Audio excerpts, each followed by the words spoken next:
សួស្តីអ្នកទាំងគ្នាជួបជាមួយខ្ញុំទៅទៀតហើយអញ្ចឹងនៅថ្ងៃនេះគឺខ្ញុំនាំយកខ្សែភាពយន្តតុក្កតាបែបលក្ខណៈរុករកដ៏អស្ចារ្យមួយធ្វើការសម្ដែងសម្រាប់ទាំងអស់គ្នាអញ្ចឹងរឿងនេះនិយាយអំពីដំណើរស្វែងរកភ្នូរបុរាណមួយប៉ុន្តែគឺវាធ្វើឡើងដោយបុរសធម្មតាម្នាក់ដែលគាត់នឹងគ្រាន់តែជាអ្នករៀបឥដ្ឋប៉ុណ្ណោះអញ្ចឹងខ្ញុំប្រកាសជាឆ្ងល់ថា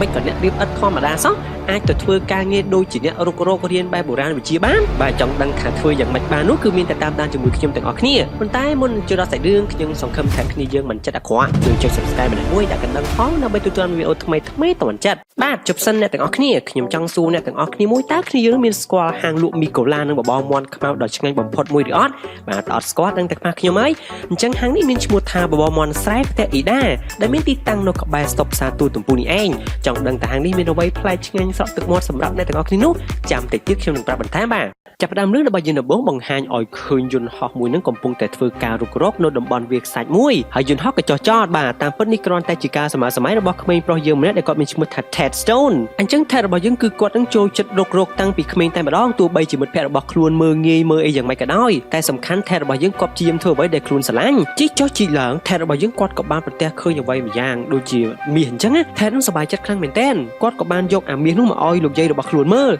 ពេលដែលលោកយាយមើលទៅគាត់និយាយថាអូនេះមិនមែនជាមាសទេចៅតែវាគឺជាលេវអោរបស់ឪពុកចៅឯងហើយលេវអោនោះឪពុកចៅឯងថានាំសំណាងដល់គាត់ខ្លាំងណាស់តែគាត់និយាយថាអូអញ្ចឹងខ្ញុំមិនមែនមនុស្សអត់ប្រយោជន៍ទេឃើញអត់ខ្ញុំស្វែងរករបស់មានសំណាងរបស់ប៉ាខ្ញុំបានខ្ញុំរក្សាទុកវាបន្តមកលោកយាយគាត់ក៏បានបិទភ្លើងហើយឲ្យ Ted របស់យើងគេងតែម្នាក់ឯងប៉ុន្តែ Ted របស់យើងគាត់ខ្លាចខ្មោចខ្លាំងមែនទែនទាំងអស់គ្នាសូម្បីតែអារូបទាំងប៉ាណូនៅមុខផ្ទះនេះក៏គាត់ខ្លាចដែរហើយគាត់សន្យាខ្លួនឯងថាចាំមើលខ្មោចម៉ាមីពេលដែលខ្ញុំធំខ្ញុំលែងខ្លាចរូបពួកឯងទៀតហើយអស់រយៈពេលប្រហែលឆ្នាំក្រោយមកយើងឃើញថាពេលនេះថែរបស់យើងនឹងធំពេញវ័យហើយគាត់កំពុងតែកាន់ថូបុរាណមួយហើយរត់គេចអំពីគ្រោះថ្នាក់យ៉ាងសាហាវនៅក្នុងភ្នូរបុរាណនោះអញ្ចឹងមានកន្លែងលោតមានកំអែភ្នំភ្លើងមានអូដែកស៊ុយព្រេងទាំងអស់បន្តមកនោះគាត់ក៏ឆក់ចាប់អាថូរបស់គាត់នឹងទៀតនៅអាកដាលភ្លុកភ្លើងអញ្ចឹងណាហើយគេមានបរិសម្នាក់បានស័យថាឈប់ភ្លាមធ្វើស្អីហ្នឹងបាទតាមពិតនេះគ្រាន់តែជាការសម័យរបស់ Ted យើងតែប៉ុណ្ណោះអញ្ចឹង Ted របស់យើងគឺគាត់ជាអ្នករៀបឥដ្ឋធម្មតាទេហើយពេលនេះគាត់កំពុងតែកាន់ដបមួយបាទខ្លាក់ចូលទៅអាកន្លែងចាក់បេតុងហ្នឹងអញ្ចឹងទៅវាមានបញ្ហាអញ្ចឹងមេរបស់គាត់ក៏បានហៅ Ted របស់យើងស្ដីឲ្យមួយទំហឹងតែម្ដងហើយគាត់ថាតែមានលើក្រោយទៀតទៅហក់ចាប់ដបហក់ចាប់អីហ្នឹងគាត់នឹងបញ្ឈប់ការងារហើយទីនោះក៏សាប់តែឆ្កែរបស់ Ted ដែលមានឈ្មោះថា Jeff នឹងនោមដាក់ជើងរបស់មេគាត់ហើយមេនឹងនិយាយថាឆ្កែចង្រៃយោ Ted ក៏និយាយថាមិនក៏ថាឆ្កែចង្រៃយោអញ្ចឹងឆ្កែនេះឈ្មោះ Jeff គឺខ្ញុំយកឈ្មោះតាមបុរាណវិទូដ៏ល្បីមួយនៃសហរដ្ឋអាមេរិកយើងណាអញ្ចឹងមេនោះក៏ទ្រាំបាននេះគាត់ក៏និយាយថាអញទ្រាំបានទេបញ្ឈប់ឯងថ្ងៃនេះតែម្ដងចំណែកឯ Ted របស់យើងវិញគាត់គ្មានការខ្វល់អ្វីនោះឡើយគាត់ក៏បានយកអាដបកែដែលគាត់រើសបាននៅក្នុងកន្លែងសំឡងរបស់គាត់នេះមកកន្លែងរក្សាទុកវត្ថុបុរាណមួយអញ្ចឹងពេលដែលម្ដងគាត់ក៏បានជួបជាមួយលេខា Ted គាត់និយាយថាខ្ញុំចង់ជួបជាមួយនឹង Professor Humbert ទីនោះលេខាគាត់និយាយថាជួបបាននេះហើយមានសម្បត្តិមួយផ្ញើទៅឲ្យគាត់ផងសម្បត្តិសំខាន់ក្នុងកំឡុងពេលនោះ Ted របស់យើងគាត់ក៏បានប្រទះឃើញ idol របស់គាត់ម្នាក់ដែលមានឈ្មោះថា Meg Mordon បាននិយាយថាអប៉ែនោះគឺជាអ្នករុករកដ៏ល្បីមួយល្បីក្នុងទូអញ្ចឹងណាបន្តមកទៀត Ted របស់យើងក៏បានធ្វើដំណើរមកបន្ទប់របស់ Professor Humbert តែគាត់នឹងឃើញខ្មោចឃើញ The Mummy គឺគាត់ខ្លាចណាស់អញ្ចឹង Ted របស់យើងក៏បានជួបជាមួយ Professor ហើយប្រាប់ Professor Humbert ថាអូ Professor អើយខ្ញុំរើសបានដបមួយដបកូកាប្រហែលជាដបហ្នឹងផលិតតាំងឆ្នាំ1700ជាងដឹង Professor Humbert ហ្នឹងគាត់ក៏បានទៅពិនិត្យមើលពេលដែលពិនិត្យមើលទៅគាត់ក៏ឃើញថាមិនមែនដប original ទេនេះគឺជាដបចម្លងតើតែកុំបាក់ទឹកចិត្តអី Ted អើយខំស្វែងរកទៀតទៅតែ Ted របស់យើងគាត់ចាប់ផ្ដើមគិតថាតើក្តីសុបិនរបស់គាត់ហ្នឹងអាចទៅជាការពិតអត់ព្រោះរបស់របរដែលគាត់រុករកបុរាណទាំងអស់ហ្នឹងសុទ្ធតែជារបស់កូពីរបស់ចម្លងរបស់អត់ប្រយោជន៍បន្ទាប់មក Ted របស់យើងក៏បានប្រគល់សម្បត្តិសំខាន់នឹងឲ្យ Professor Humbert គ្រាន់តែ Professor Humbert បើកសម្បត្តិទាំងអានព្រាមគាត់សប្បាយចិត្តខ្លាំងមែនទែនតែម្ដងព្រោះមិត្តភក្តិរបស់គាត់ដែលជាបុរាណវិទូម្នាក់ដែរមានឈ្មោះថា Lavrov នឹងបានរកឃើញសោមួយចំហៀងទៀតដែលជាសោចាក់ចូលទៅក្នុងទីក្រុងមួយដែលត្រូវបានគេស្គាល់ថា PTT បាទនេះគឺសោវាពាក់កណ្ដាលទាំងអស់គ្នាអញ្ចឹង Professor Lavrov នឹងក៏បានអញ្ជើញឲ្យ Professor Humbert នឹងទៅភ្លាមតែម្ដងគឺប្រទេសប៉េរូ Ted គាត់សួរថាតើវាសំខាន់មែនឬ Professor Humbert គាត់និយាយថាมันសំខាន់ណាស់ម៉េចសោនេះគឺចូលទៅកាន់ទីក្រុងមាសនៃ PTT បាទអ្នកណាក៏ចង់ទៅដែរវាជាទីក្រុងដ៏អស្ចារ្យបើយើងមានសោបើកចូលហើយមិនដឹងអាម៉េចអាម៉ាទេនេះប៉ុន្តែអ្វីដែលសំខាន់គឺ Professor Lavrov នឹងបានអញ្ជើញ Professor Humbert នឹងឲ្យទៅភ្លាមតែម្ដងនៅម៉ោង 7 ល្ងាចនេះអញ្ចឹងគាត់ក៏បានបញ្ញាប្រមូលអ្វីរបស់គាត់ហើយឲ្យ Ted របស់យើងជួនទៅពលីយន្តហោះក្នុងកំឡុងពេលជួននោះ Ted របស់យើងក៏បានសួរ Professor Humbert ថា Professor ជួយប្រាប់ខ្ញុំទៅមើលថាតើ PTT នឹងអាម៉េចទៅ Professor គាត់ក៏បញ្យល់ថាតាំងពីបុរាណកាលមកអាណាចក្រ PTT នោះគឺសម្បូរទៅដោយមាសដ៏អស្ចារ្យមហាសាលតែម្ដងប៉ុន្តែក៏សັບតែមានមនុស្សនឹងចង់បានមាសនោះដូ ដូច្នេះហើយអ្នកដែលចង់ការពារមាសទាំងអស់នោះបានសុំមេដាធម្មជាតិដើម្បីជួយពួកគេការពារមាសនោះអញ្ចឹងមេដាធម្មជាតិក៏បានបង្ហាញផ្លូវពួកគេឲ្យចូលទៅកន្លែងដ៏អាចកំបាំងមួយរួចហើយមេដាធម្មជាតិក៏បានប្រគល់រូបចម្លាក់មាសមួយទៅឲ្យអ្នកការពារមាសទាំងអស់នោះអញ្ចឹងអ្នកណាដែលការពារមាសនោះនឹងមានជីវិតអមតៈថែតគាត់ក៏និយាយថាអញ្ចឹងអ្នកការពារនៅរស់អត់ Professor Humbert ក៏និយាយថានេះគ្រាន់តែជារឿងព្រេងប៉ុណ្ណោះយើងមានតែស្រាវជ្រាវទាំងអស់គ្នាថាតើវាជាការពិតឬមួយក៏អត់បន្តមកទៀត Professor Humbert នឹងក៏បានមកដល់ពលានយន្តហោះប៉ុន្តែពេលដែលគាត់ចែកផ្លូវពីថែតគាត់ភ្លេចយកកាតាបរបស់គាត់អញ្ចឹងថែតក៏បានបញ្ញាយកកាតាបនោះទៅឲ្យ Professor Humbert តែជាសំណាងអាក្រក់វិញ Professor Humbert គាត់ច្រឡំដើរកន្លែងគេកំពុងតែជូតអញ្ចឹងគាត់ក៏បានល្អតឡាតាប់តងបុកនេះបុកនោះធ្វើឲ្យគាត់នឹងរងរបួសជាទម្ងន់បន្តមក Professor ក៏បានប្រាប់ថែតរបស់យើងថាអូយយកថ្នាំឲ្យខ្ញុំផឹកឲ្យលឿនមកថែតគាត់ក៏ឃើញកំប៉ុងថ្នាំមួយហ្នឹងក៏យកកំប៉ុងថ្នាំហ្នឹងឲ្យ Professor ហើយក្នុងកំឡុងពេលយកថ្នាំនោះថែរបស់យើងក៏បានកាន់អាកូនសោចាក់ចូលទៅផៃធីហ្នឹងមកកណាត់អញ្ចឹងក៏សាប់តែមានបរិសម្នាក់លួចថតចំណែកថែវិញបន្ទាប់ពីរកថ្នាំឃើញហ្នឹងគាត់ក៏បានយកថ្នាំឲ្យ Professor ហ្នឹងហូប Professor ថាដឹងអ្មេចអាម៉ាទេកុំតែបានថ្នាំពណ៌ខៀវហ្នឹងកុំអីខ្ញុំហ្នឹងស្លាប់បាត់ហើយតែថែរបស់យើងក៏យកថ្នាំពណ៌ទឹកក្រូចឲ្យ Professor ផឹកពេលដែលមើលទៅទើបដឹងថាអាថ្នាំពណ៌ទឹកក្រូចនេះគឺជាថ្នាំងុយគេងអញ្ចឹង Professor គាត់លេបច្រើនពេកចឹងទៅគាត់ហ្នឹងក៏បានគេងលក់ចំណែកពាក់ដែលបានថតរូបរបស់ថែរបស់យើងកាន់សោនោះក៏បានបញ្ជូនរូបនោះទៅឲ្យមេរបស់គាត់មកតង់ទៀតមេដៃដែកនេះហើយមេដៃដែកក៏និយាយថាចាំយើងបញ្ជូនឲ្យមេរបស់យើងបន្តទៀតបាទមេពីរតង់អញ្ចឹងអាប៉ែដៃនេះក៏ជាអ្នកជីកភ្នូបុរាណដែរចំណែក Professor Humbert របស់យើងវិញបាទគ្រូពេទ្យមកពិនិត្យហើយក៏និយាយថាគាត់មិនអីទេសម្រាប់តែ 2-3 ថ្ងៃទៅគឺជីហើយថែគាត់ចង់ទៅជាមួយដែរប៉ុន្តែអ្នកគ្រូពេទ្យក៏និយាយថាមើលទៅសម្បត្តិជនហោះរបស់លោកដូចត្រូវចេញហើយលោកអាចទៅបាន Professor ចំណែកថែរបស់យើងគ្រាន់តែលឺសូគេហៅ Professor ភ្លាមគាត់ក៏មានអារម្មណ៍ថាProfessor Humbert និយាយថាការងារនេះសំខាន់អញ្ចឹងខ្ញុំជាអ្នកបញ្ចប់ការងារនេះឲ្យ Professor Humbert ទៅចុះអញ្ចឹងថែរបស់យើងក៏បានធ្វើដំណើរមកកាន់ប្រទេសប៉េរូជំនួសឲ្យ Professor Humbert ចឹងពេលដែលជាយន្តហោះនឹងថែរបស់យើងនឹងមើលតាក់ទងអាប៉ែ Max Modon ទៀតហើយបាទ idol គាត់ហ៎ហើយប៉ែនឹងងួយរុករកគ្រប់ទីកន្លែងទាំងអស់តែម្ដងឲ្យតែមានភ្នូបុរាណហើយសិតតែជោគជ័យអីចឹងណាពេលនេះថែរបស់យើងបានចុះពីពលានយន្តហោះមកហើយមកដល់ប្រទេសប៉េរូក៏បានជួបជាមួយនឹងបុរសម្នាក់គាត់នឹងមានឈ្មោះថា Freddy អញ្ចឹង Freddy គាត់ឈរចាំយក Professor Humbert បាទគាត់ធ្វើការឲ្យ Professor Larovo ប៉ុន្តែថែក៏បញ្យល់ថា Professor Humbert មិនអាចមកបានទេគាត់ជាអ្នកបញ្ជូនខ្ញុំមកជំនួសខ្ញុំគឺជា Professor Tedលោកគេជី Professor ដែរបន្តពីនោះ Freddy របស់យើងក៏ចាប់ផ្ដើមលក់អីវ៉ាន់បាទគាត់នឹងធ្វើការងារនាំធួផងធ្វើការងារអ្នកលក់អីវ៉ាន់ផងនិយាយពីកៅអៅរបស់គាត់មិនដឹងដាក់លក់ស្អីគេខ្លះទេពេញនឹងទាំងអស់ហើយគាត់ថាតែងអត់ឡើយនេះខ្ញុំត្រូវការចិញ្ចឹមគ្រួសារបាទគ្រួសារគាត់ដូចគាត់សោះអញ្ចឹងថែរបស់យើងមានអារម្មណ៍ថាតែងហ្មងទៅគាត់នឹងក៏បានតែងអាម៉ាស៊ីនបាញ់ខ្ទៀតមួយមិនដឹងទីប្រើមិនទេបន្តពីនោះជនពាក់វ៉ែនតាខ្មៅនឹងក៏បានប្រាប់គ្នារបស់ខ្លួនឲ្យចាប់ថែរបស់យើងបន្តមកទៀត Freddy ក៏បានប្រាប់ថាអូខ្ញុំភ្លេចណែនាំនោះសារ៉ាជាមេរបស់ខ្ញុំបាទគ្រាន់តែឃើញសារ៉ាព្រាមថេតរបស់យើងលងស្នេហ៍ផ្លែតប៉ុន្តែមិនបានប្រមាណផងក៏សាប់តែក្រុមពាក់វ៉ែនតាខ្មៅទាំងអស់នោះចាប់ថេតរបស់យើងយកទៅ Freddy ក៏បានប្រាប់សារ៉ាថាគេចាប់ Professor Ted យកទៅហើយបន្តមក Jeff ដែលជាឆ្កែរបស់ Ted ក៏បានចេញពីកាតាបហើយខំអាដុំថ្មដែលជាសោនឹងជាប់អញ្ចឹងសារ៉ាក៏និយាយថានេះគឺជា tablet ហ្នឹងតាណែអ្នកទាំងអស់គ្នាចង់ចាប់ខ្ញុំអីខ្ញុំក្រខ្លាំងណាស់ហើយទៅតែគេបញ្ឈប់ពីការងារទៀតរៀមនោះក៏សាប់តែអាប៉ែដៃហ្នឹងបាននិយាយថានៅឲ្យស្ងៀមចាប់បកគល tablet នោះឲ្យខ្ញុំភ្លាមមក Ted គាត់ក៏តទៅវិញថាtablet ស្អីគេខ្ញុំដឹងតែ Professor ឯងមានច្បាស់ណាស់ហើយ Ted គាត់ថាខ្ញុំមិនមែនជា Professor ស្អីទេខ្ញុំអ្នករៀបអត់តើអញ្ចឹងដៃដែលប៉ែហ្នឹងចេញមកគឺគំរាមតែម្ដងហើយសាហាវមែនទេដៃគេនេះកាប់រួយបានទៀតណាចំណែកសារ៉ាវិញបាទក៏បានប្រាប់ឲ្យ Freddy បើលឿនទៅដេញឡាននឹងមិនតាន់ទេ Freddy ថាអត់ទេខ្លាចងាប់ឥឡូវខ្ញុំថែមលុយឲ្យអញ្ចឹង Freddy ក៏និយាយថាបានខ្ញុំបើកឲ្យលឿនចំណែកពាក់វ៉ែនតាដៃស្អីគេនេះវិញបាទគាត់ក៏បង្ហាញភស្តុតាងឃើញអាសបុតមួយនឹងសរសេរឈ្មោះ Professor Humbert ហើយមានរូបរបស់ Terrier នឹងកាន់តែ tablet នឹងទៀតហើយ Bird ក៏និយាយថាខ្ញុំអាចបញ្យល់បានតែប៉ែនឹងអត់ព្រមស្ដាប់ទេគាត់ក៏បានប្រើដៃរបស់គាត់នឹងបង្កើតជាស្អីមិនដឹងទេចង់សម្រាប់ Ted របស់យើងតែ Ted ក៏បានបង្ហាញ passport របស់គាត់ឲ្យមើលហើយកំឡុងពេលដែលប៉ែនឹងមើល passport Ted របស់យើងបានយកកំភ្លើងដែលគាត់ទិញពី Freddy នោះចាប់ផ្ដើមបើកការវាយប្រហារលើពួកគេបន្តមក Ted របស់យើងក៏មានឱកាសរត់ចេញពីឡាននោះបានហើយ Sarah រួមជាមួយនឹង Freddy ក៏បានជួយ Ted ហើយពួកគេក៏បានបើកឡានចាក់ចេញពីទីនោះទៅប៉ុន្តែក្រុមមេតាខ្មៅនេះក៏បានបាញ់គ្រាប់ GPS មួយជាប់ឡានរបស់ពួកគេបន្តពីនោះ Sarah នឹងក៏បានសួរថាខ្ញុំដូចជាមិនដែលឮសូរថាលោក Professor Humbert នឹងបញ្ជូនណាគេឈ្មោះ Ted Stone មកទេហើយ Ted គាត់ក៏បាននិយាយថាដោយសារតែការងារចុងក្រោយម៉ោងចុងក្រោយចឹងឯងបាក់សម្រាប់ហើយគាត់ក៏សួរវិញដែរតើនាងជានរណាចុះ Sarah ក៏តបទៅវិញថាខ្ញុំជាកូនស្រីរបស់ Professor Laroff Sarah ក៏និយាយថាអញ្ចឹងលោកគ្រាន់តែជារូគីប៉ុណ្ណោះបាទរូគីបើតែអ្នកទើបទៅចាប់ផ្ដើមរកអញ្ចឹងណាហើយក្នុងកំឡុងពេលនោះបាទ Chief ដែលជាឆ្កែរបស់ Ted ហ្នឹងក៏បានស៊ីអា GPS ហ្នឹងចូលទៅក្នុងពោះបាទក៏ឃ្លានខ្លាំងម៉េចឥឡូវនេះពួកគេបានមកដល់កន្លែងធ្វើការរបស់ Professor Laroff ហើយ Sarah ក៏បានប្រាប់ថា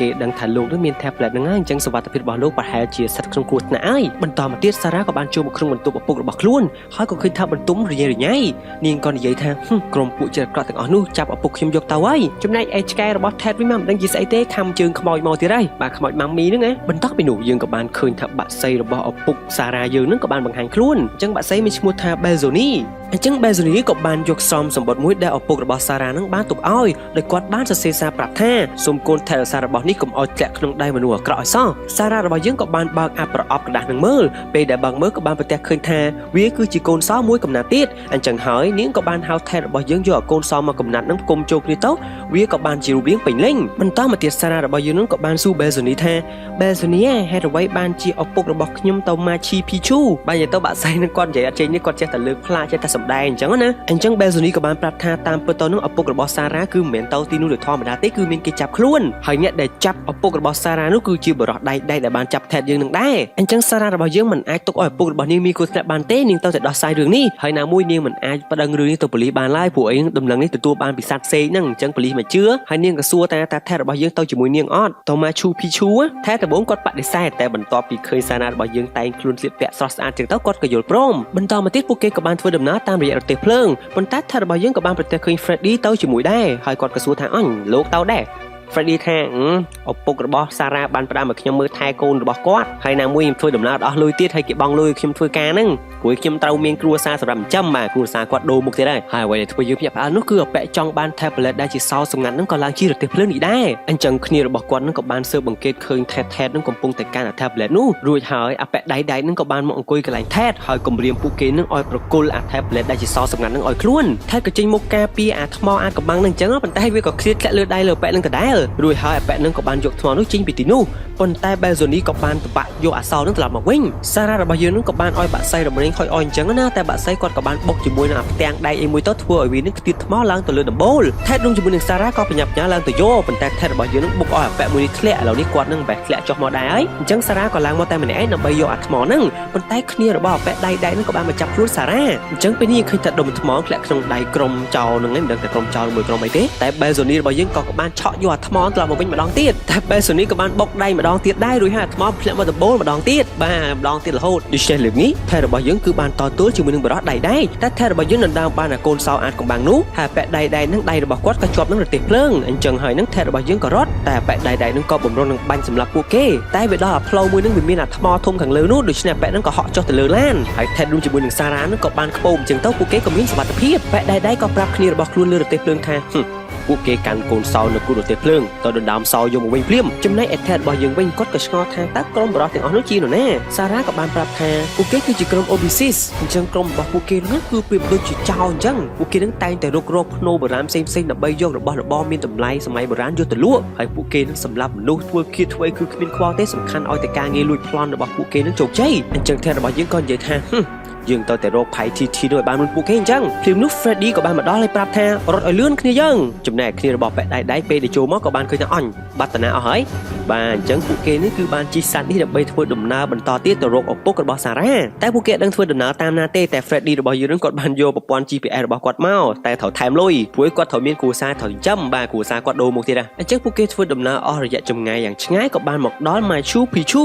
តែពេលដែលមកដល់ទីនេះ Freddy របស់យើងគាត់ហាក់ដូចជាហេវឬមួយក៏មិនទេក៏សំបីផ្លូវគ្នាសិនចាំជួបគ្នាពេលក្រោយថេតរួមជាមួយនឹងសារ៉ាក៏បានធ្វើដំណើរមកកាន់កន្លែងធ្វើការឪពុករបស់សារ៉ាពេលដែលមកដល់ក៏ឃើញថាកន្លែងធ្វើការគឺរញ៉េរញ៉ៃអស់ហើយតែថេតរបស់យើងគាត់ចាប់អារម្មណ៍រូប idol របស់គាត់ដែលជា Max Mordon ថតជាមួយនឹងសារ៉ាក៏ប្រាប់ថានាងគឺជា number 1 fan របស់ Max Mordon ដែរហើយ Max Mordon នឹងគឺជាកូនសិស្សរបស់ឪពុកនាងរួចហើយថេតរបស់យើងគាត់ក៏បានសម្លឹងស្វែងរកឃើញរូបថតរបស់ក្រុមគ្រួសារសារ៉ាអញ្ចឹងណាហើយសារ៉ាក៏បានប្រាប់ថាម្ដាយរបស់នាងបានស្លាប់បាត់បង់ជីវិតហើយអញ្ចឹងនាងសល់តែឪពុកទេតែព្រាមនោះនាងក៏បាននឹកឃើញដល់ពេលដែលនាងថតរូបហ្នឹងឪពុករបស់នាងតែងតែប្រាប់នាងថាវាលខ្សាច់ Nazca ហ្នឹងគឺជាទីតាំងមួយដែលអាចនាំពួកគេទៅកាន់ PTT បានប៉ុន្តែគាត់អត់មានសោសម្រាប់ចូលទៅកាន់ទីតាំងនោះអញ្ចឹងថេតក៏និយាយថាអូឥឡូវយើងមានសោហើយយើងប្រកាសជាអាចរកឃើញថៃទីហ្នឹងហើយសារ៉ារបស់យើងក៏និយាយថាមែនអញ្ចឹងបានជាក្រុម Odyssey នឹងចង់បានសោនេះខ្លាំងម្ល៉េះអញ្ចឹងពេលស្កាត់កម្មរបស់ពួកគេបន្តគឺទៅ Nazca Desert អញ្ចឹងពួកគេក៏បានមកហៅ Freddy អញ្ចឹងទៅក៏ស្រាប់តែ Belzoni នឹងចង្អុលពួយប្រាប់ពួកគេថាក្រុមពួកចិត្តអាក្រក់មកដល់ហើ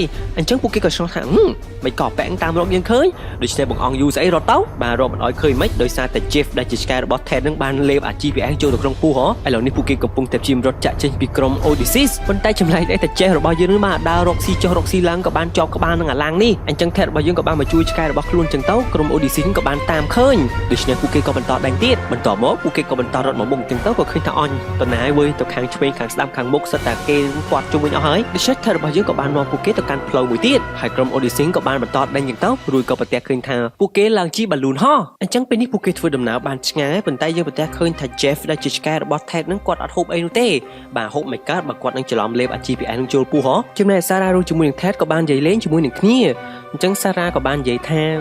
ឪពុករបស់នាងមិនសូវបានជួបនាងទេតាំងពីក្មេងដោយសារតែគាត់នឹងជាបុរាណវិទូអញ្ចឹងគាត់គិតតែពីស្វែងរករឿងបុរាណរឿងអីអញ្ចឹងណាហើយ Ted ក៏ប្រាប់ថាបើគាត់វិញគ្រួសាររបស់គាត់ឪពុកម្ដាយនឹងគឺស្លាប់ដោយសារគ្រោះថ្នាក់ចរាចរណ៍តាំងពីគាត់អាយុ5ឆ្នាំមកហើយនៅក្មេងនឹងគឺគាត់រកបានអាលេវអាមួយរបស់ឪពុករបស់គាត់នឹងហើយគាត់ចាត់ទុកថាវាគឺជារបស់នាំសំណាងជួនកាលពេលខ្លះ Ted របស់យើងមានអារម្មណ៍ថាឪពុកម្ដាយរបស់គាត់នឹងកំពុងតែតាមថែរក្សាគាត់អីអញ្ចឹងទៅបាទអញ្ចឹងពួកគេទាំងពីរនាក់នឹងរៀងចាប់ផ្ដើមមានអារម្មណ៍ស្នេហាតិចៗទៅហើយបន្តមកទៀត Ted របស់យើងក៏បានចាប់អារម្មណ៍ជាមួយនឹង Jeff ដែលជាឆ្កែរបស់ខ្លួនអញ្ចឹងណាមិនក៏រៀងធ្វើចរិតអត់ហេវអត់ហូបអីអញ្ចឹងតែ Ted របស់យើងចាប់ទៅកាន់ក្បែរទូទួទៅឃើញថាទូទួវាឆ្លង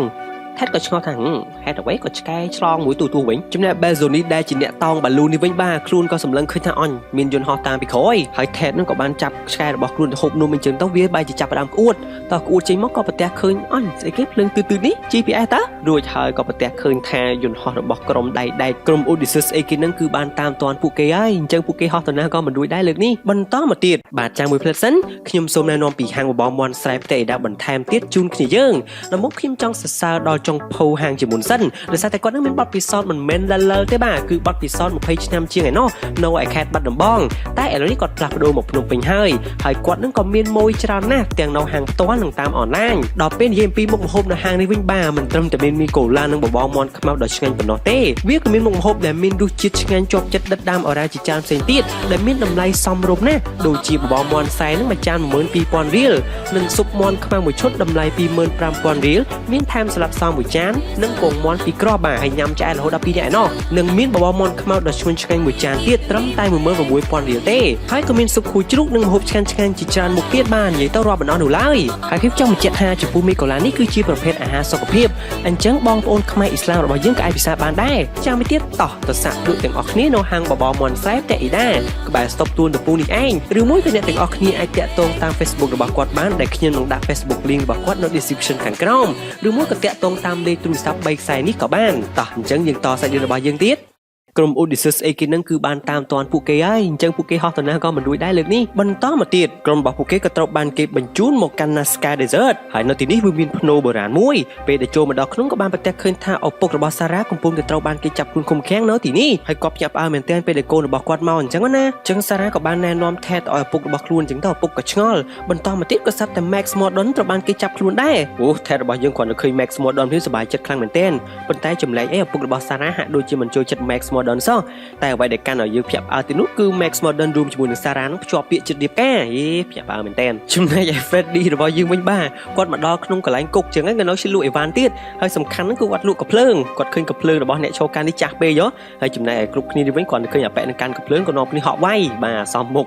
និយាយទៅកំពូលអ្នកលក់គ្មានមេត្តាហ្មងបន្តមកទៀត Max Mordon ក៏បានប្រាប់ Sarah ថាអូនណាបើអូនមានរឿងអីសំខាន់ប្រាប់គេអស់ទៅគេមិនធ្វើបាបយើងនោះទេហើយអាប៉ែដៃហ្នឹងក៏បានចូលមកដល់ហើយក៏ទាមទារថ្មអាចកំបាំងនោះពី Sarah របស់យើងឪពុករបស់ Sarah ភ្ញាក់ផ្អើលមែនទែនព្រោះកូនរបស់គាត់យកអាថ្មនោះមកតាមមករួចហើយអាប៉ែដៃក៏បានយកអាថ្មអាចកំបាំងនោះដាក់ចូលទៅក្នុងផ្ទាំងថ្មដ៏ធំនេះពេលដែលដាក់ចូលទៅបាទវាក៏ចាប់ផ្ដើមប្រតិបត្តិការធ្វើការបើកទ្វារឬមួយក៏អីយើងអត់ដឹងទេតែវាពិតជាអស្ចារ្យខ្លាំងមែនទែនបន្ទាប់មកវាក៏ចេញជាទម្រង់អ្វីម្យ៉ាងហ្នឹងឲ្យអានតែមានអានដាច់ទេមានតែ Professor Laura របស់យើងប៉ុណ្ណោះដែលអានដាច់ពួកគេក៏បង្ខំឲ្យ Professor Laura អានពេលដែលអានចឹងទៅគាត់ក៏ប្រាប់ថាខ្ញុំដឹងទីតាំងហើយនាំអ្នកទាំងអស់គ្នាទៅក៏បានដែរតែកុំធ្វើបាបកូនខ្ញុំតែមុននឹងចាក់ចេញទៅហ្នឹង Professor Laura របស់យើងហ្នឹងគាត់ក៏បាននិយាយថាហើយជួនកាលគួរណាទុកចិត្តជាមួយថ្មពេកទេណាថ្មខ្លះមានប្រហោងរួចហើយ Max Mordon រួមជាមួយនឹងពុក Sarah ក៏ត្រូវបានគេបញ្ជូនទៅកាន់ទីតាំងនោះបាទទីតាំងលាក់មាសអាចកំបាំងរបស់ PTT ចំណែកឯ Sarah របស់យើងវិញនាងឆ្ងល់ថាហេតុអ្វីក៏ឪពុករបស់ខ្ញុំប្រាប់បែបនេះណោះហេតុនេះក៏ថ្មខ្លះខ្សោយមានប្រហោងនៅខាងក្នុងចំណែក Ted របស់យើងមានអារម្មណ៍ថានៅខាងក្រោយថ្មដ៏ធំនេះហាក់ដូចជាមានខ្យល់គាត់ក៏បានយកខ្សាច់ទម្លាក់ចឹងទៅវានឹងក៏ហុយចំណែកពាក់ Freddy របស់យើងមិនដឹងជាស្អីទេគាត់ឃើញអាមាសនេះទំនងបែបចង់លួចទៀតហើយចំណែក Sarah ក៏ប្រទះឃើញថា Ted នឹងបង្ហាញការពិសោធន៍ចឹងទៅនាងក៏មានអារម្មណ៍ថា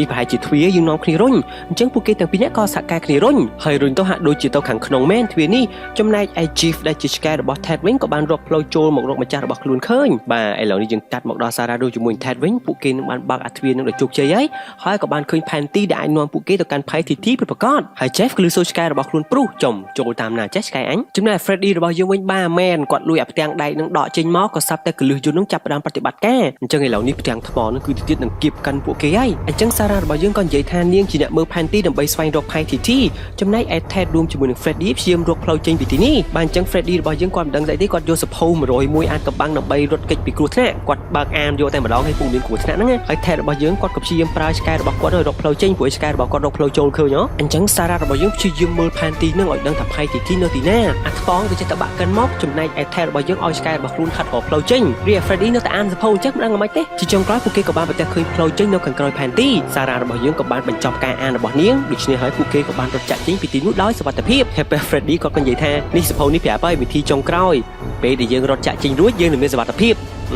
ចាំបាច់ប្រាប់ដែរសភៅបន្តមកទៀតពួកគេត្រូវជិះឡានកាយដៃនេះដើម្បីធ្វើដំណើរទៅមុខទៀតបាទដើរឆ្ងាយដែរហើយ Ted របស់យើងគាត់ក៏អាចបើកឡាននេះបាន Sarah ក៏ឆ្ងល់ថ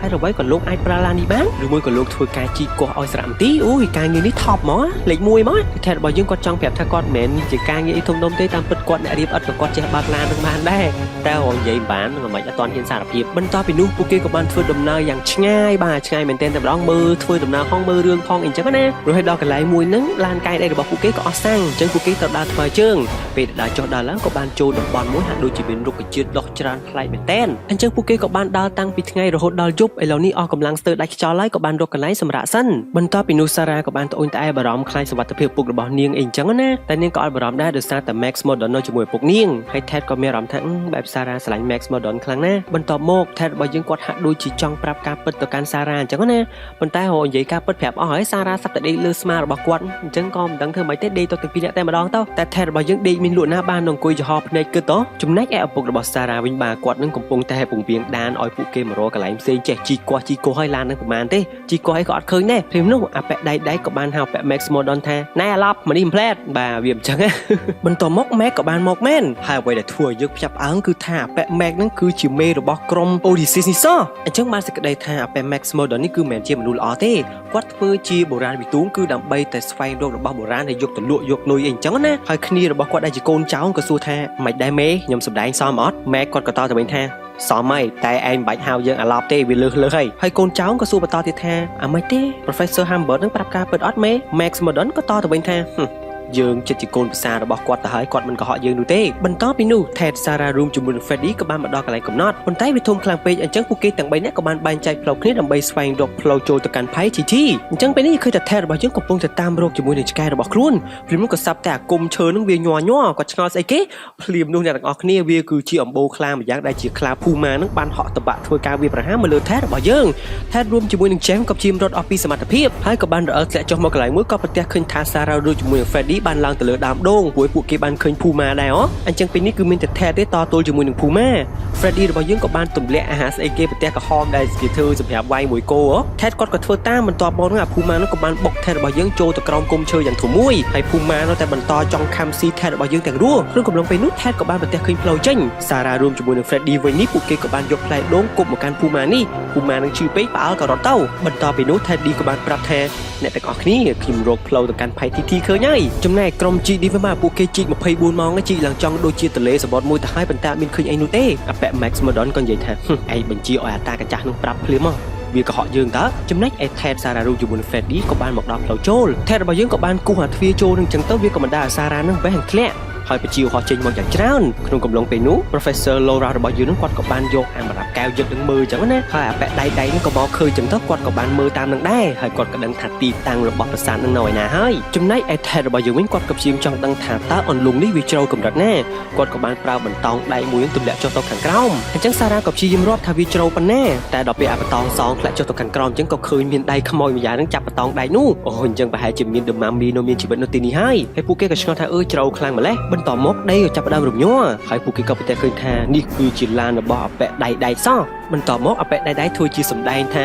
តោះកូនចៅធ្វើយ៉ាងណានាំយើងចុះទៅខាងក្រោមឲ្យបានបន្ទាប់មកចំពោះ Ted រួមជាមួយនឹង Freddy ហ្នឹងអាប៉ែដៃនឹងអត់បារម្ភអត់ខ្វាយខ្វល់ទេរួចហើយ Mark ក៏ឆ្ងល់ថាមិនក៏ឯងទុកជីវិតឲ្យវាអញ្ចឹងប្រយ័ត្នតែវាទៅនិយាយបរិហាគេរឿងយើងណាប៉ែដៃក៏តទៅកាន់ Max វិញថាអត់អីទេលោកម្ចាស់ម្នាក់នោះគ្រាន់តែជាអ្នកលួចវ៉ាន់ធម្មតាម្នាក់ទៀតគ្រាន់តែជាអ្នករៀបឥតប៉ុណ្ណោះអញ្ចឹងម៉ែគាត់ភ្ញាក់ផ្អើលចំអាប៉ែ Ted នេះគ្រាន់តែជាអ្នករៀបឥតសោះមកសម្ដែងធ្វើឯងជាអ្នកបុរាណវិទូអីណាតែយើងមិនខ្វល់ទេសម្រាប់ពួកគេចោលទៅបន្ទាប់ពីនោះ Professor LaRouche រួមជាមួយនឹង Sarah ក៏ត្រូវបានគេបញ្ជូនទៅផ្នែកខាងក្រោមពេលដែលមកដល់ខាងក្រោមពួកគេក៏ឃើញផ្លូវចូលពីរហើយមិនដឹងថាចូលផ្លូវមួយណាទេអាប៉ែ Mac ក៏និយាយថាខ្ញុំព្យាយាមគិតសិនបើតាមការគិតរបស់ខ្ញុំផ្លូវមួយណាតំណងជាងនិយាយទៅរកឆ្លើយអត់រួចណា Professor LaRouche ក៏និយាយថាមនុស្សឈួតក៏ដឹងតែឆ្លើយមិនដែរណោឲ្យតែមានសញ្ញាគឺចូលតាមផ្លូវហ្នឹងហើយចូលខាងឆ្វេងបន្ទាប់ពីពួកគេចូលរួចយើងក៏ប្រទះឃើញហាក់ដូចជាមាននរណាម្នាក់កំពុងតែលបមើលពួកគេចំណែកឯ Ted របស់យើងរួមជាមួយនឹង Freddy វិញបាទគេនឹងចង់សម្លាប់តែ Ted របស់យើងក៏បានតទល់ចឹងទៅបាទចាប់កវីកវត្តពួកគេទៀតទៅដល់ណាទៅដល់ណេហើយអ្នកខ្លះក៏បានធ្លាក់ចុះទៅក្នុងលំទឹកអញ្ចឹងពេលនេះពួកគេនឹងមានសុវត្ថិភាពហើយតែ Ted របស់យើងចុះមកតែម្នាក់ឯងទេ Freddy របស់យើងគាត់គ្មានជំនាញអីគាត់មិនចង់ចុះមកឡើយគាត់ខ្លាចពេលដែលចុះមកដល់ខាងក្រោម Ted របស់យើងគាត់បែរជាចូលទ្វារខាងស្ដាំទៅវិញពេលដែលចូលគាត់ក៏ដើរមើលអូយពិតជាអស្ចារ្យខ្លាំងមែនទែនតែក្នុងកំឡុងពេលនោះក៏ឃើញថាមាននរណាម្នាក់កំពុងតែឃ្លាំមើល Ted របស់យើងដើរបានឆ្កែបន្តិច Ted របស់យើងងាកមកខាងក្រោមវិញក៏ប្រទះឃើញ The Mummy ចេះដើរអញ្ចឹង Ted ក៏ស្រែកហើយ The Mummy នឹងក៏ខ្លាចដែរស្រែករហូតដល់បាក់ធ្គាមដែរអញ្ចឹងណាដូច្នេះមិនដឹងមិនរត់ទាំងសងខាងតែម្ដងចំណែកឯអ្នកនៅម្ខាងទៀតនេះវិញពួកគេឆ្ងល់ចំសំឡេងនេះចេញពីជញ្ជាំងតាបានមួយសន្ទុះ Ted របស់យើងរត់ចេញមកដោយសារតែគាត់ខ្លាចខ្មោចខ្លាំងពេកយោអញ្ចឹងក្រុមការងារនឹងក៏និយាយថាខ្ញុំគួរតែសម្លាប់វាចោលឬម៉ែគាត់ច្រឡំមកឆ្លើយសម្លាប់តែសារ៉ាក៏ចាប់តន់អញ្ចឹងប៉ែនឹងនិយាយវិញថាអូអត់ទេកុំសម្លាប់មិនចេះថាសម្លាប់គេអញ្ចឹងបន្ទាប់មក Ted របស់យើងនឹងក៏បានយករឿងមកប្រាប់សារ៉ាថាសារ៉ាខ្ញុំបានឮសូរក្រុមពាក់វ៉ែនតាខ្មៅដែលជាក្រុម Odysseus នឹងបានហៅអាប៉ែ Mark ថាជា boss ហើយអាប៉ែនឹងបានបញ្ជាឲ្យគ្នារបស់ខ្លួនសម្លាប់ខ្ញុំទៀតតែសារ៉ាគាត់ពិបាកទួលយល់ដែរគាត់ពុំព្យាយាមស្ដាប់ចំណែកឯអាប៉ែ Mark ក៏និយាយថាឯងថាយើងកុហកចុះឯងគ្រាន់តែជាអ្នករៀបឥតមួយប៉ុណ្ណោះមកកុហកគេថាឯងជាអ្នកបុរាណវិទូអីណាបើខ្លាំងឯងសារភាពទៅអញ្ចឹង Ted របស់យើងបើអស់ជំរឿឲ្យគាត់ក៏បានសារភាពប្រាប់សារ៉ាថាមែនហើយខ្ញុំគ្រាន់តែជាអ្នករៀបឥតប៉ុណ្ណោះតែដោយសារតែ Professor Humbert គាត់មានបញ្ហាទើបខ្ញុំមកជំនួសគាត់ហើយដល់កូនចៅប៉ែម៉ាក៏និយាយថាយ៉ាងមិនដែរមេគួរតែសម្លាប់បរិសម្នាក់នេះចោលអត់ទៅអញ្ចឹងសារ៉ាក៏ដឹងថាអញអាប៉ែ Mac នឹងគឺជាមេគេហ្នឹងអញ្ចឹងម៉ែគាត់ក៏សារភាពតែម្ដងទៅគាត់ថាគាត់ធ្វើអញ្ចឹងគឺដើម្បីក្តីសុខរបស់ពួកគេទាំងពីរនាក់តែសារ៉ានិយាយថាបងចង់សម្លាប់មនុស្សហ៎គាត់ថាគាត់អាចបញ្យល់បានបាទសារ៉ាគាត់ទ្រាំបាននេះគាត់ទះមកកំភ្លៀងអញ្ចឹងហើយនឹងអាប៉ែ Mac ស្អីគេក៏និយាយថាលឺលែងខ្វល់ហើយសម្លាប់ទាំងអស់តែម្ដងបន្ទាប់ពីចេញពីភ្នូនេះរួចឥឡូវនេះជូនយើងទៅមុខទៀតបាទសារ៉ាមិនដឹងមិនទេម៉ាក៏កុហកហើយ Ted របស់យើងកុហកដែរនោះចំណែកឯ The Mummy មួយនេះវិញបាទគាត់នេះកំពុងតែរកវិធីដាក់កន្លឹះយន្តចង់សម្លាប់ពួកអ្នកដែលចង់ចូលរករបស់មានតម្លៃនៅទីនេះអញ្ចឹងពេលនេះគាត់បានរកឃើញហើយគឺជាប្រភេទដុំភ្លើងយ៉ាងធំមួយអញ្ចឹងដោយមិនបង្អង់យូរអ្នកដែលការពារភ័យទីនេះក៏បានទម្លាក់ដុំភ្លើងយ៉ាងធំដែលធ្វើឲ្យពួកគេទាំងអស់គ្នាមានការភ័យខ្លាចហើយរត់យកជីវិតរៀងខ្លួនអញ្ចឹងណាប៉ុន្តែ Ted របស់យើងបែរជាមានបញ្ហាបេះធ្លាក់អញ្ចឹងគាត់ក៏ហៅឲ្យសារ៉ាជួយហើយសារ៉ាមុនជួយសួរថាតើ Ted ឯងមានកុហកខ្ញុំអីទៀតអត់មានទេអញ្ចឹងសារ៉ាក៏បានជួយ Ted រួចហើយ Ted ក៏បានប្រាប់ថាប្រហែលជា The Mummy នឹងឯងជាអ្នកដាក់កលឹះយន្តនឹងខ្ញុំបានជួបសារ៉ានិយាយថា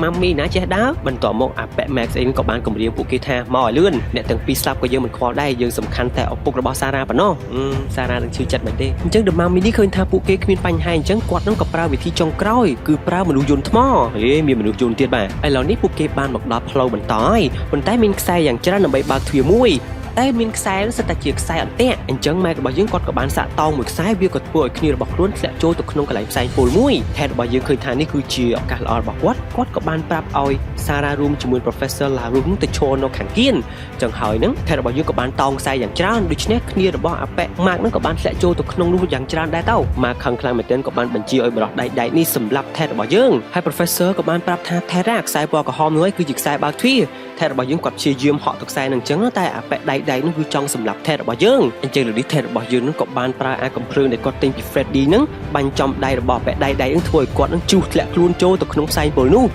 ស្លាប់បាត់បន្ទាប់មកអាទ្វារអាកំបាំងនោះក៏បានបើកអញ្ចឹងអាប៉ែម៉ាគាត់មកអង្គយូរទេគាត់ក៏បានប្រញាប់បញ្ញាចូលទៅកាន់ទីនោះដើម្បីស្វែងរកអារូបចម្លាក់មាសដែលអាចធ្វើឲ្យយើងមានជីវិតអមតៈពេលដែលចូលមកដល់ហ្នឹងគាត់ក៏បានឃើញមែនតែវាយយ៉ាងម៉េចក៏មិនបែកយកអាមាសនឹងបានដែរភ្លាមនោះក៏សាប់តែមានមនុស្សយន្តយ៉ាងធំនឹងបានងើបពីក្រោយអាប៉ែម៉ាគាត់ គាត់នឹងភ័យខ្លាំងមែនទែនតទៅពេលសម្លឹងមើលតោះដូចជាម៉ាមីកំពុងតែបញ្ជាមនុស្សយន្តនេះតាអញ្ចឹងអាប៉ែម៉ែកក៏សម្ដែងធ្វើជាគាត់នឹងសុំចោះចាញ់ហើយពេលដែលThe Mummyនឹងគាត់អោនចុះមកស្ដាប់អីចឹងទៅអាប៉ែម៉ែកក៏បានយកដុំថ្មនៅក្នុងដៃThe Mummyនឹងចោលអញ្ចឹងThe Mummyនឹងគាត់លែងប្រើមនុស្សយន្តនេះបានហើយដូច្នេះម៉ែក៏បញ្ញាដើម្បីទៅយករូបចម្លាក់ពណ៌មាសប៉ុន្តែត្រូវបានថេតរបស់យើងនឹងហាមឃាត់អញ្ចឹងអាប៉ែម៉ែក៏បានឡើងជិះលើមនុស្សយន្តនោះចំណែកថេតក៏បានជួយThe Mummyពេលដែលជួយហើយអញ្ចឹងឃើញមុខ Mummy គាត់ក៏ខ្លាចបាទចេះតែមានហ្មងតែខ្លាចស្អីពេលនេះម៉ែរបស់យើងសាហាវខ្លាំងមែនទែនគាត់ក៏បានប្រើមនុស្សយន្តនោះចង់សម្លាប់ថេតរបស់យើងអញ្ចឹងថេតរបស់យើងគាត់ក៏បានឡើងទៅលើខ្លួនមនុស្សយន្តថ្មយ៉ាងធំនេះអញ្ចឹងម៉ាករបស់យើងគាត់ចង់យកអាបរាបញ្ជានៅក្នុងដៃរបស់អាប៉ែម៉ាកនឹងចេញប៉ុន្តែយកមិនបានផងក៏សាប់តែអាប៉ែម៉ាកនឹងចាប់ថេតរបស់យើងជាប់ថេតក៏បានប្រាប់ឲ្យ The Mummy នឹងបកគោលបន្តោងខ្សែដៃនោះមកឲ្យខ្លួន The Mummy នោះក៏បានបោះមកអញ្ចឹងទៅថេតរបស់យើងក៏បានវាយឲ្យវាខ្ទាតចំអាប៉ែ Max រួចហើយ Max ក៏បានធ្លាក់ចុះពីលើនោះបន្ទាប់មកមនុស្សយន្តថ្មនោះក៏បានខ្ទាតដៃចំអា Golden Statue ហ្នឹងអារូបចម្លាក់មាសកញ្ចក់ការពារនឹងក៏បែកអញ្ចឹង Max របស់យើងគាត់មិនបង្អង់យូរទេគាត់ក៏បានទៅចាប់កាន់អា The Golden Statue នោះដើម្បីបានជីវិតអមតៈប៉ុន្តែ The Mummy គាត់និយាយថាកុំបារម្ភអ្នកទាំងអស់គ្នានៅស្ងៀមអញ្ចឹងបានមួយសន្ទុះក៏សាប់តែទ្វារខាងក្រោយ Max របស់យើងចាប់ផ្ដើមបើកហើយទ្វារនោះក៏បានធ្វើឲ្យ Max នឹងមានជីវិតអមតៈមែនប៉ុន្តែប្រែខ្លាចទៅជា The Mummy អញ្ចឹងបានជាពួកគេបញ្យល់ថាហ្នឹងហើយជីវិតអមតៈគឺអញ្ចឹងបានសេចក្តីថារស់នៅដូចជាខ្មោចអញ្ចឹងគឺគ្មានថ្ងៃស្លាប់នោះទេអញ្ចឹងអាប៉ែ Max នឹងក៏ត្រូវបាន The Mummy យកទៅឃុំនៅក្នុងគុកងឹតជាងគេបំផុតនៅទីនេះហើយពួកគេក៏បានឃើញទឹកដីផៃទីដែលបានរក្សាទុកមាសយ៉ាងស្ដុកស្ដំនេះបានពិតជាអស្ចារ្យខ្លាំងមែនទែនប៉ុន្តែ The Mummy នេះមិនអាចទុកឲ្យពួកគេមានជីវិតចាក់ចេញពីទីនេះបានឡើយព្រោះឲ្យខ្លាចពួកគេប្រាប់អ្នកដទៃឲ្យមករកមាសនេះអញ្ចឹងណាប៉ុន្តែថែរបស់យើងនិយាយថាទុកចិត្តលើខ្ញុំចុះខ្ញុំនឹងលាក់អាត់កំបាំងនេះរហូតដល់ថ្ងៃខ្ញុំស្លាប់ហើយណាមួយខ្ញុំបានជួយជីវិតលោកដែរណាអញ្ចឹងខ្ញុំមិនមែនមនុស្សអាក្រក់ទេអញ្ចឹង The Mummy នេះគាត់យល់ព្រមហើយគាត់ពិតជាសប្បាយចិត្តមែនទែនមិនដែលឃើញមនុស្សណាអត់មានចិត្តលោភលន់ដូចជាថែអញ្ចឹងទេហើយថេតរបស់យើងក៏បានបកគោលវត្ថុអនុស្សាវរីយ៍មួយដែលជារបស់ឪពុកខ្លួននឹងទៅឲ្យ The Mummy នោះរួចហើយពួកគេទាំងអស់គ្នានឹងក៏បានសម្រេចចិត្តចាក់ចេញពីភ្នូផៃទីធីពេលដែលឡើងមកដល់ផ្នែកខាងលើវិញ Freddy ក៏សួរថាម៉េចមានមាសអត់ពួកគេទាំង3នាក់ក៏តទៅវិញថាអត់មានទេនេះគ្រាន់តែជាការនិយាយតគ្នាទេបន្តមកទៀតសារណារបស់យើងរៀងស្ងាត់មាត់ថេតក៏សួរថាមានបញ្ហាអីអត់ហើយឲ្យគាត់សុំទោសដែលនាងបានដឹងថា Mac គឺជាមនុស្សអាក្រក់តែសារ៉ាក៏និយាយថាពេលខ្លះបន្ទាប់ពីខ្ញុំដឹងថានរណាជាមនុស្សអាក្រក់ខ្ញុំតែងតែរកឃើញវីរៈបុរសរបស់ខ្ញុំឃើញថេតក៏សួរថានរណាគេជាវីរៈបុរសសារ៉ាក៏និយាយថាគឺលោកនឹងឯងជាវីរៈបុរសរបស់ខ្ញុំបាទអញ្ចឹងពួកគេទាំងពីរនាក់ចាប់ផ្ដើមស្នេហ៍នៅទីនេះបន្តមកទៀតពួកគេក៏បានបើកឡានដឹកដីចាក់ចេញពីទីនោះទៅហើយរឿងរបស់យើងក៏ស្លេះត្រឹមតែប៉ុណ្ណេះ